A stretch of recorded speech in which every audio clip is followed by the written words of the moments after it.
Hello patrons on Patreon. I'm still here, and so are you if you're watching this, which is awesome. Sorry about the gap in posts here. It's a little longer than I am preferring to do, but you know, I went from basically having 0 photos in my queue to work on to having 20,000 photos to edit, and I still do all my editing and delivery and everything myself. I've tried to find ways to outsource that, and it's just never happened in a way that I loved. So yeah, I just have been catching up on editing and shooting. I had a cold for a while. It's been a kind of a rough couple weeks start to the season, but I'm really excited to finally sit down and talk about posing and how I think about posing and what I feel is important to exercise your kind of creative muscle when it comes to posing. Now, if any of you have ever been to my workshops, especially before a couple months ago, where I started elaborating on posing a lot more, you probably remember these little guys. Now, I use these in a way that I've never seen any other photographer use them, and they really help with my posing. And we'll get deep into this in a second, but just to talk about posing for 1 minute, you know, I know a lot of people probably have seen posing videos where, you know, there's a couple and a photographer and a camera crew. The couple is usually very attractive, very fit, very comfortable with one another, maybe even professional, I don't know. Or they're really comfortable having their photo taken. I mean, you know, posing is easier when you have people that are flattering at every angle and can take direction well or move into positions without you really having to say much, which is why it's so great to use them for like a posing guide or a video or something like that.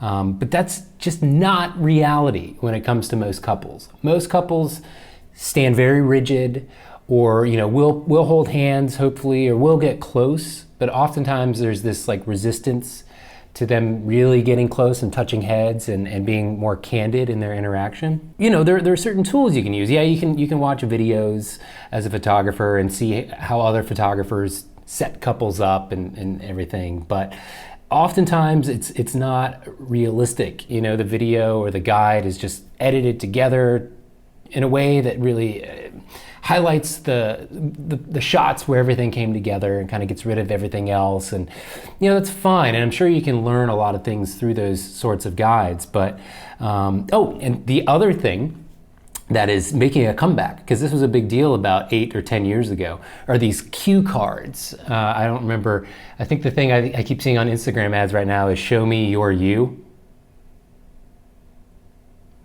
which is I'm just gonna say it, ridiculous thing to say. Okay guys, show me your you. I don't like that as a brand. Maybe the cards are really helpful. I'm sure some people really like them, but it seems that all the photos people show that emphasize use with those cards are people kind of running around laughing, usually on a beach, just holding hands, laughing and running. And those kinds of photos are great. I mean, those Instagram accounts tend to have many followers somehow. I'm sure they're all real. These cards have already had their time. They were started, to my knowledge, by a guy used to sell this card pack as a way to, you know, get you to tell couples certain things to make them emotional and connect. And here's the thing for me, when I'm photographing anybody, I tend to, one, forget any of my go-to kind of things that I've heard over the years, like, you know, one-liner jokes and things like this. I tend to just plain out forget what ones to use. My delivery is awful in a way that's disingenuous. You know, the few one-liners I tried early on, I would have used them so much after a certain point that it like was very clear that my heart wasn't in it. You know, I'm not an actor, I'm not a professional comedian. Like, my delivery was just bad and it would just not help the situation at all. And two, everyone's chemistry is going to be different. Every single couple you photograph is going to have a unique chemistry. And honestly, I want to dial into that and make something unique to them. Now, in some ways, that is going to keep me in a safe zone for certain couples where, you know, maybe I'm just having them kind of hug on arms or hug on hands and stuff, and I'm not doing anything posing wise that's really breaking out of the box, because the couple might not really be appropriate for that. You just kind of have to use your own sensibilities to decide that. I'm getting on a bit of a rant about posing guide videos and posing guide cards because they lock you into a box, a way of like, this is your checklist of things to get people to react in a way that's going to make you have good photos. And don't get me wrong, I love good, laughing, people just hanging out, candid seeming photos. Those are fantastic. But what I think is far more important are using things like this. And then let me actually show you what I use. I got a new coffee machine. It's called an Orendo. And it's fantastic because it has an app that lets you curate your recipe. So you can say, okay, here's an identified bag of beans that I'm using, and it remembers, of course. And then it'll say, okay, next time you start to make a coffee, it says, was your previous coffee perfect caffeine, or do you want more or less? Was it strong, or do you want it to be weaker or stronger? And was it something else, the weight of it or something? And so you can actually curate, and it'll remember like, oh, no, I need more caffeine, boom. So it'll take the baseline starting point reference from your very first cup of coffee and change the making process to include more caffeine somehow. It's kind of cool. It's called an Orendo. I'll put a link somewhere around this page. Okay, back to the task. These little guys. What is important about these? When I first started talking about them, I did have an illustrator in my workshop who said, oh, illustrators use these just as a frame of reference for proportions. So you have a sense of how big someone's hand is relative to their head and things like this. It's all about proportions, not really posing. I've certainly never seen another photographer use this, but I use these all the time. And here's why they're really great. You can sit down with these little mannequins on a stand in a room against a white wall with your iPhone camera and just start coming up with compositions. You start flexing this muscle, your creative intuition, to start recognizing how people's bodies and shapes look on the camera and look in the composition of the frame. So this is maybe sort of a blend between composition and posing. They kind of go together. It's not like they're mutually exclusive things. What are some examples of these guys in use? Let me show you. Let's go to the computer here. Now you can see I did draw on just some simple faces because you need that. It's something I picked up on. And in fact, if I was going to be really authentic to something that was even more helpful, I would probably get like a Barbie doll or a Ken doll that has actual clothes. But I'm not ready to take that step yet. The thing I like about these guys is they're small enough that I can travel with them. You know, just put them in my bag, and when I'm bored or whatever in a hotel room, I can just sit down with my phone and these two little mannequins against a white wall and start coming up with compositions and poses. So here's some examples of where those poses kind of played out exactly how I had envisioned. You start to pick up on weird, subtle things that you'd never considered before, at least me. Like, especially if you look at these guys, where their joints are, tends to be really awkward to crop right at a joint, like the elbow marker, right? And just through taking tons and tons of little test photos with these guys, I figured out that like, okay, cutting outside of these exact joints makes it work a lot better compositionally. My eye isn't pulling toward that edge of the frame where someone's wrist is just totally cut off or someone's ankle is just totally cut off. Now, these aren't like things that I have to do every time I pose. Like sometimes I still cut people's limbs off right at a joint because I either messed up while taking it or because the moment was really great and the expression is good. And yeah, I might be cutting off in a spot I wish I hadn't, but it doesn't matter because the moment's so good. But this is it. This is me flexing my creative muscle on a regular basis. One of the big problems with posing that I find with a lot of photographers is just you don't practice it enough. You don't have a couple at your disposal, or if you do, it's the same couple and you need a variety of people. So this kind of neutralizes everybody. If you can find a creative idea against a white wall with two stiff, unmovable mannequins, then you can find creative ideas anywhere. And the whole point and value in this is just to start to recognize posing as shapes, body shapes in a scene. You know, you're kind of breaking everything down to basic geometry and then nudging people into perfection from there. And this is it. This is my big posing guide, helpful revelation thing for you, I hope, is to get these things. The bigger ones actually have a lot more flexibility in terms of their movement of their arms and joints and stuff. Get a couple and see how they work. These like are more spring-loaded, so they don't really hug around each other as much. But this shot, for example, you know, it's essentially the exact same thing. Like her back ended up turning better in a way that the original shot I didn't really intend for. And it's not like I'm, okay, the night before getting all these ideas and then I'm gonna go put them in and do exactly that with the couple, right? It's not about that. It's nice when it works out that way, I think. It's truly just about flexing that creative muscle, getting my brain and my eye to be able to recognize better when people are falling into those positions on their own. And so I have a path and I have a practiced pathway to go down, essentially. I just have hundreds of pictures of people, little mannequins against white walls, using my iPhone with no shallow depth of field, so I can just concentrate on the shape and feeling of my actual humans, or before I have humans, these guys. And you really do start to pick up on little subtle things where you pose someone's face a little too far. I always try and have at least the profile of someone's face or more of each person in the shot. If I ever see just a little bit too much turn away, a little too much ear in that side of the head, you know, I nudge them to look a little more in my direction so I can see a clear read of the expression on both people. There's always exceptions, but that's my general like push in terms of how I direct people where to look and how to interact. Yeah, but just sit down and start figuring out what shapes are just most interesting. Break it down to the most basic thing. I have a frame, where can I put people in that frame? And practice that daily if you can, or certainly at least the day before a session or the morning before a session or a wedding, just to have that creative muscle already flexed and warmed up so that you're not just doing it when you're actually shooting a hired client.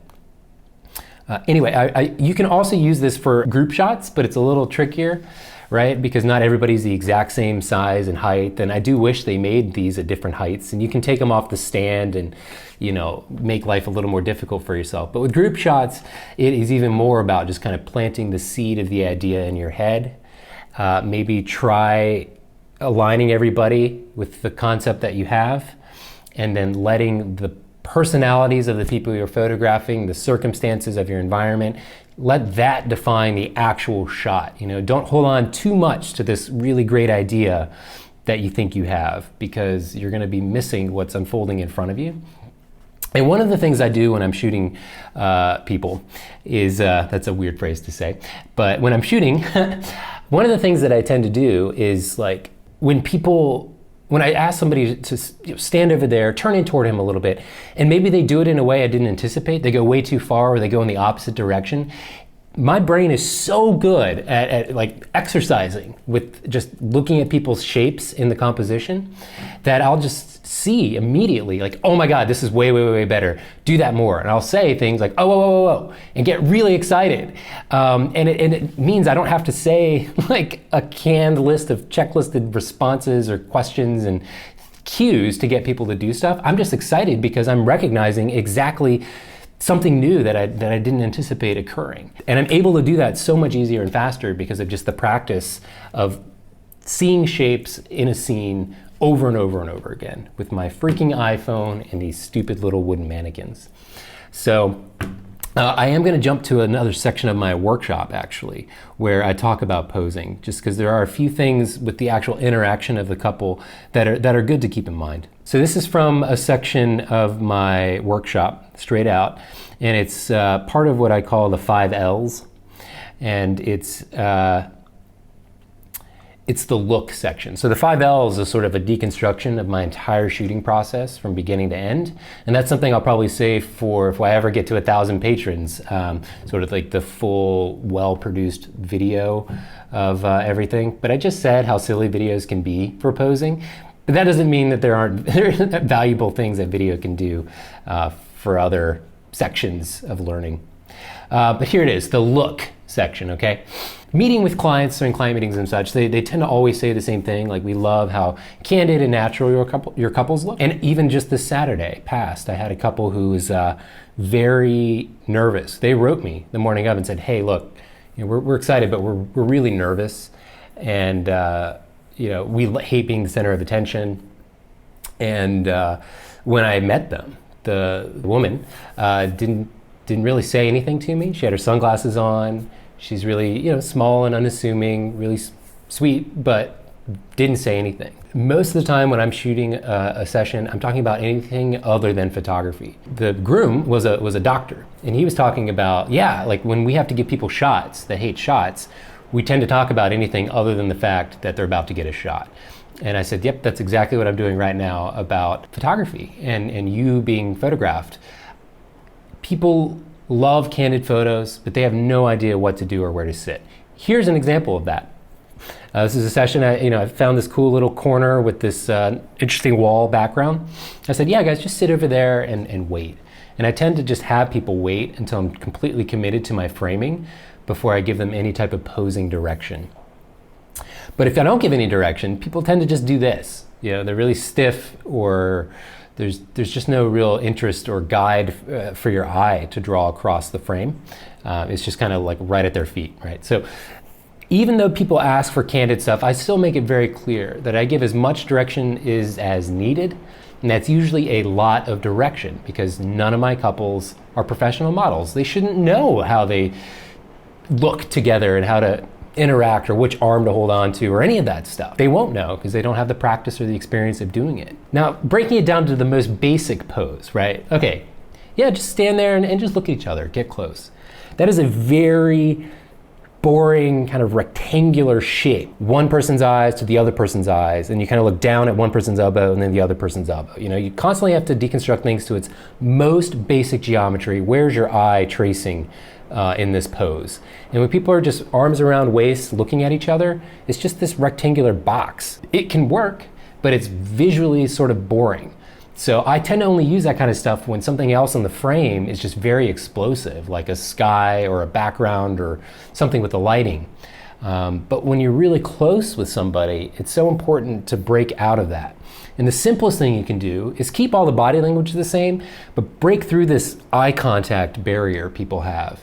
You tell people to look at each other, and they will, and then there's this barrier that they're trying to maintain eye contact because they're human and that's how they normally would be. You want to break through that. Tell people oh no, you can touch heads. You can nuzzle noses, nuzzle in on a cheek, whatever. Nuzzle is a great small word to get people to do what you want. Another really simple direction small word, sidestep. So instead of saying step that way or step that way or whatever, I always say sidestep when I need somebody to go directly to a left direction or actually move left or right in the frame. Sidestep seems to always work and people don't get too confused if I mean left or right. So I say sidestep that way, come closer, or rotate. And I'll say, rotate like you're standing on the top of a clock. And people tend to understand that means just shifting in place. So this is what I'm looking for though in terms of closeness. This is my safe zone. If I have a couple that is not taking direction well or clearly just a little uncomfortable being close on the camera, I never ask couples to kiss, ever, because it always feels forced. If they are kissing, I'll photograph that for sure. That's great if they want to kiss. But I usually just kind of have this in-between moment right here as my goal. And I've already committed to my framing and my lighting and all that, but how I do that is a very different process. That's a whole nother section, a whole nother video worth talking about. Aside from that, just notice where I'm not cutting people's limbs off right at the wrists, okay? With men, I usually have hands in pockets because they have pockets. If there's a wedding dress with a pocket in it, I will use that as well. But really just give something for the hands to do while people are really, really close together and you're in a really safe zone. Now, just to break and talk about bridal party for a minute, I tend to not do a whole lot of photos with the bridal party because my emphasis is really on the couple. But I do love doing bridal party photos, and some people say, no, we want a ton with our bridal party, so we'll do that. And I have two kind of simple things. All right, with the women, get in close, arms around each other, great, and just check each other out. See how everybody's looking. And you have to say it in a more excited way than that, but just, yeah, check each other out. You don't have to look at me. And once they start looking at each other, after about 4 or 5 seconds, they just start to laugh 90% of the time. Sometimes that other 10%, it gets a little awkward because they're just like, okay, that's awkward. But usually they start giggling, and that's what I'm looking for. It's just that quick moment where everybody is just kind of giggling about how beautiful they look or whatever, and then I do one more of them looking at me, and everybody's face, even though they're looking at the camera, it is a more genuine laughing smile, and it has to be a very quick, fluid thing. With guys, all I say, same thing, like arms around each other. Okay, just give him a hard time. He just got married. Give him a hard time. He's about to get married. That's it. And for some reason, telling guys to give the groom a hard time generally results in somebody pretending to punch him in the crotch or in the stomach or whatever. And that's kind of funny, but I'm not looking for those as the main photo. I'm looking for the moment directly before or after that where people are just laughing because they're being silly. That's all I'll say. Just give him a hard time. He just got married. This is your last chance. Something along those lines. Or this is your chance. Now, when you have somebody by themselves, that is where things get a little tricky. But the most important thing you can do, right, if you have your subject in front of you, hello, is to have whoever's not being photographed, somebody from the bridal party, or in this case, the groom, standing out of frame in the direction you want your subject to be looking. And then I'll lean on that person to do things to get my subject to laugh. And I don't have to use any cheesy checklisted canned responses for this stuff, or canned one-liners for this stuff. She's laughing because her husband is there, or she's smiling because she's looking at her husband, who she just married. Makes it really easy. Again, I am paying attention to her hands. If a bride has a dress and doesn't have pockets, just hold a piece of the dress. Get this shape to the hands right here, where it feels like this movement and this action is occurring instead of just straight, stiff fingers. Simple as that. And then float something behind you if you have to, like float your arm behind you, one arm behind you. And I usually say the word float, because if you say just put your arm behind you, sometimes you get a really extreme movement, and yeah, just floating it, people seem to understand. Once I've given an instruction like that, like something to do with your hand or how to get close or whatever, I'm shooting the heck out of that entire process of them falling into that pose. Usually it's in that like first 5-10 seconds that people are kind of adjusting and getting into things, that something I didn't anticipate occurring occurs. They start giggling because they touch something they shouldn't have, or they just feel really silly or whatever. I'm shooting through all of that. I'd never set people up in a pose and then like sit back and take 5 minutes to photograph them. I do it very quickly because I want that nervous energy to be captured, because nervous and kind of silly laughter looks just as good as somebody laughing at a joke. It's what you're looking for. It's actually a psychological term called Duchenning, and it's where people's muscles contract around their eyes and nose. These are involuntary muscles. These are voluntary. So subconsciously, you can usually tell, most humans can tell when people are really laughing when they really mean it versus forcing it with just these lower muscles. And I can't remember the names of the muscles, but it's a thing. You can look it up. I'll put a link right here if you want to read the Wikipedia about it. Here's something I like to avoid. It's called the hand baby. It's like, okay guys, yeah, just get close, hug around each other, and suddenly you have like 17 hands stacked on top of one another. I mean, not really, but it's just a ton of fingers there. And for me, it's visually very distracting. So I try and look for that and pose away from it. Get those hands separate or block that part of the body. In this case, I was using a tilt shift lens and a leaf to kind of de-emphasize what was going on there. Here's an example of a couple not getting close enough. This feels very forced and posy to me. I wish I had told her, like, lean back into him, put your weight into him, lean in really close to her. Like, you guys can touch heads, really smell that hair. For some reason that makes people laugh like a quarter of the time. That would have felt a lot more natural. Okay, so that about wraps it up, honestly. I don't have any grand, formula or process of how I pose people, because no two couples are exactly the same. Yes, there are some things that you can use over and over and over that are going to make people laugh and and things like this. But the most amount of like jokes and laughing that I do are just kind of poking fun at little things with the couple as we're having conversations. Okay, new lighting, new jacket, slightly different hair. I feel like I should have re-recorded the very end of this video just to make one point very, very clear.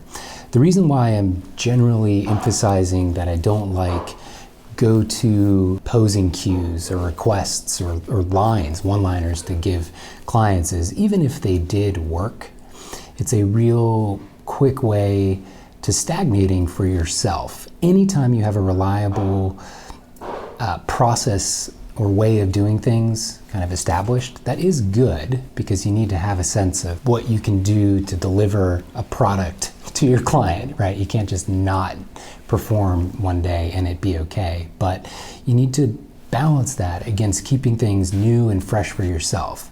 Otherwise your work is gonna plateau creatively and it's gonna stagnate. And again, doing things to emphasize just exercise for your mind and your mental process of things is what I think is much more important than just having a method or a shortcut or some established path that you have to take that some other photographer has figured out. It's all about balance though, because sometimes insights like that are valuable. It just depends on where it is in the process.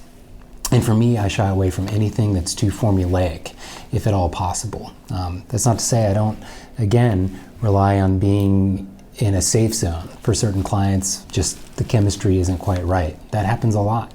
But anyway, I hope that makes sense. I hope you enjoy the video, and post any follow-up stuff in the comments section, and we'll go from there. Bye, guys.